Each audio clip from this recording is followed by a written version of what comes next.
মহিলা যদি 4টা কাজ করে জান্নাতের সব দরজা খোলা। আপনার মুখখান ভালো করেন। পরের অংশে বলছি, আপনি দিনী বোন, আপনার যদি জেনা হয়ে গিয়ে থাকে, আজ থেকে কান্নাকাটি শুরু করুন। জিন্দেগিতে আর কোনোদিন এই পাপে লিপ্ত হব না মর্মে আপনি আল্লাহকে বলেন, আপনার পাপ ক্ষমা হবে ইনশাআল্লাহ। আল্লাহ তাআলা বলেন, ওয়ানাহা নাফসা আনিল হাওয়া ফাইনাল জান্নাতু হিয়াল মাওয়া। কেউ যদি তার প্রবৃত্তিকে পাপ থেকে ঠেকাতে পারে, আমি আল্লাহ তাকে জান্নাতুল মাওয়া দিয়ে দিলাম। জান্নাতুল মাওয়া আপনার জন্য অপেক্ষা করছে। আপনি পাপ থেকে নিজেকে ঠেকান, চিন্তা করবেন না 4টা জিনিস করলে মহিলারা জান্নাতের চলে যাবে, এই কথাই ঠিক।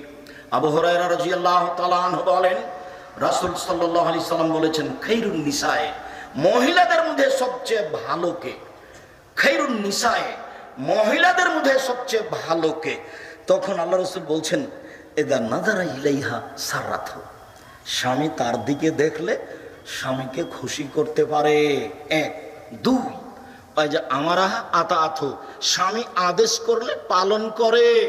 3 ওই যে গাবানহা হাফেজাতহু, স্বামী যখন বাড়িতে থাকে না তখন মোবাইলে কারো সাথে প্রেমের গল্প করে না। স্বামী যখন বাড়িতে থাকে না তখন দেবর ভাসুরের কারোর সাথে গল্পে লিপ্ত হয় না, ঘরে কাউকে ডেকে নিয়ে এসে বসায় না, স্বামীর অর্থ সম্পদ হেফাজতে রাখে। এই 3টে গুণ আছে যার, সেই নারী সবচেয়ে ভালো। এই কথা মুহাম্মদ সাল্লাল্লাহু আলাইহি সাল্লাম বলেন। 1 স্বামীর সাথে কথা বললে হাসি মুখে বলে। 2 স্বামী আদেশ করলে পালন করে। 3 স্বামী বাড়িতে না থাকলে নিজেকে হেফাজতে রাখে। 3টা গুণ আছে যার, সেই সবচেয়ে ভালো নারী। সম্মানিত দিনী ভাই বোন, আবু সাঈদ খুদরি রাদিয়াল্লাহু তাআলা আনহু বলেন, রাসূল সাল্লাল্লাহু আলাইহি সাল্লাম বলেছেন, আরবাতুন নিসাদা, 4টা জিনিস আছে যার, সবকিছু আছে তার। 4টা জিনিস নেই যার, কোনো কিছু নেই তার। 4টা জিনিস আছে যার, সবকিছু আছে তার। 4টা জিনিস আছে যার, সবকিছু আছে তার। 1 আল মারাতুস সালেহা, ভালো স্ত্রী, পর্দা করে, কথা মানে, যে গুণ আগে বলা হলো। 2 আল জারুস সালেহ, ভালো প্রতিবেশী। ভালো প্রতিবেশী কাকে বলে? সুবিধাই থাকে, অসুবিধাই থাকে। খারাপ প্রতিবেশী কাকে বলে? আপনার ছেলেটা ভাত খাওয়ার পরে খেয়াল করেনি, প্লেটের পানি এইভাবে চালিয়ে দিয়েছে, প্রতিবেশীর দেওয়ালে গিয়ে লেগে গেছে। এই যে লেগে গেল, যা বলে। প্রতিবেশীর ছাগলের সিম গাছ খেয়ে নিয়েছে, সিম ধরে ধরে। এইবার বোঝা যাবে ভালোবাসা কাকে বলে, এবার বোঝা যাবে প্রতিবেশী কাকে বলে।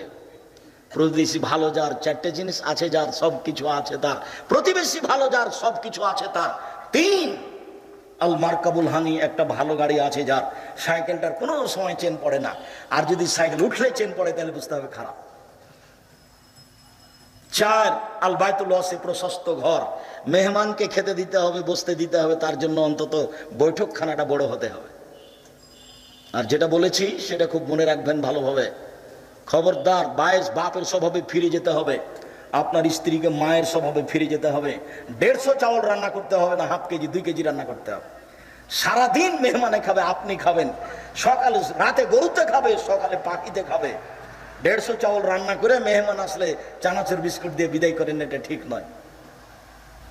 মেহমানকে মূল্যায়ন করতে হবে, ফকিরকে খেতে দিতে হবে।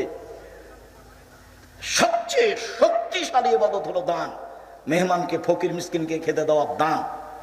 দানের চেয়ে শক্তিশালী ইবাদত, পাওয়ারফুল, ক্ষমতাধর ইবাদত পৃথিবীতে নেই।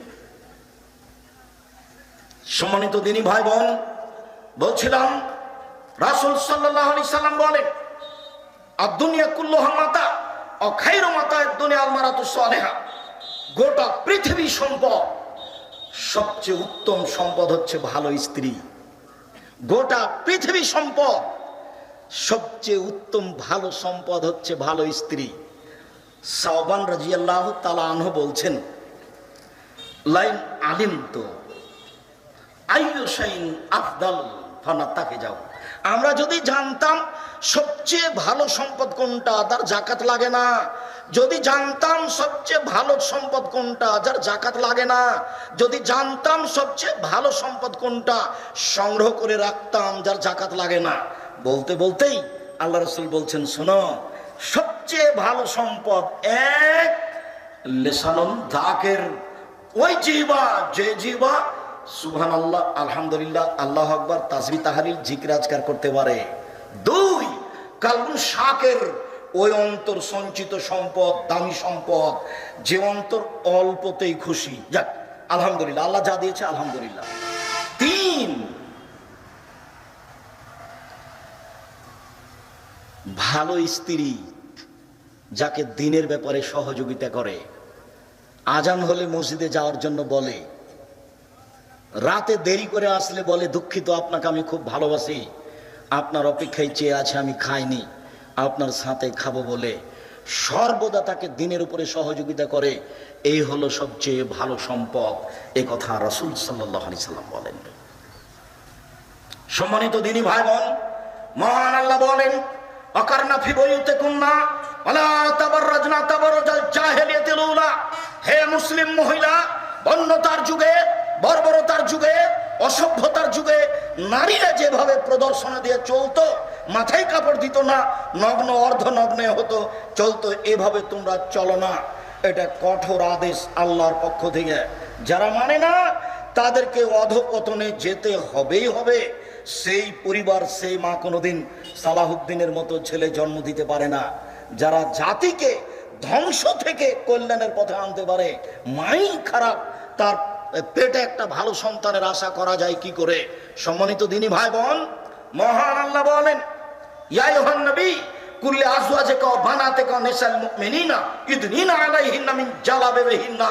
মুহাম্মদ সাল্লাল্লাহু আলাইহি সাল্লাম, আপনি আপনার স্ত্রীদেরকে, আপনার মেয়েদেরকে, জনগণের স্ত্রীদেরকে আদেশ করে দেন, তারা যখন বাড়ি থেকে বের হবে তারা যেন মোটা চাদর, বোরখা পরে বের হয়, গায়ে চাদর দিয়ে বাড়ি থেকে বের হয়। আপনার ফুফু যে কাপড়ে চলতো, আপনি একদিন আপনার ফুফুকে আনতে গেছিলেন, তো আপনি আগে আগে আছেন, আপনার ফুফু পিছে পিছে আছে, রাস্তায় একটা লোক পড়ে গেল, আপনার ফুফুর গায়ের চাদরটা মনে পড়ে কি? আর আপনার ফুফু রাস্তার এক পাশে দাঁড়িয়ে গেল, লোকটা যখন পার হয়ে গেল তখন আপনার ফুফু আবার আসতে লাগলো, এরকম দৃশ্য আপনার মনে পড়ে? ওই পোশাকের কথা আল্লাহ বলছেন, এই পোশাকের কথা আল্লাহ বলছেন। আল্লাহর নবী যখন বললেন সব মহিলাকে ঈদের মাঠে যেতে হবে, ভালো মহিলাতে ঈদের মাঠে যাবে, ঋতুবতীকে ঈদের মাঠে যেতে হবে, মহিলাদের 5 ওয়াক্ত সালাত বাড়িতে ভালো, জুমার সালাত মসজিদে ভালো, ঈদের মাঠে যেতে বাধ্য, মহিলাদেরকে ঈদের মাঠে যেতেই হবে, এই আদেশ যখন করলেন, ঋতুবতীদেরকেও যেতে হবে, যার হায়েজ হয়েছে তাকেও যেতে হবে। তখন মহিলারা বলে উঠল, আল্লাহর নবী, আমাদের মধ্যে এতগুলো মহিলা, এমনও মহিলা আছে যার গায়ের চাদর নেই, সে কেমনে যাবে? মানে বাইরে বের হতে হলে গায়ের চাদর লাগবে। তখন আল্লাহ রাসূল বলছেন, লেতুল বিসহা সাহিবে তাহা মিন জিলবাবিহা, তার বান্ধবী তাকে একটা চাদর দিয়ে দিবে। আগে মানুষ আরেকজনের কাপড় নিয়ে আত্মীয় স্বজনের বাড়ি যেত, ওইটা বুখারী মুসলিমের হাদিস। তাকে নিজেই চাদর তৈরি করতে হবে রাস্তায় বের হওয়ার মতো, ঈদের মাঠে যাওয়ার মতো। যদি না থাকে আর কারো নিয়ে যাবে। নগ্ন হয়ে চলার আদেশটা কোথায়, সুযোগটা কোথায়? আপনি যে একজন পিতা দায়িত্ব পালন করলেন, কি দায়িত্ব পালন করছেন একটু এদিকে লক্ষ্য করেন।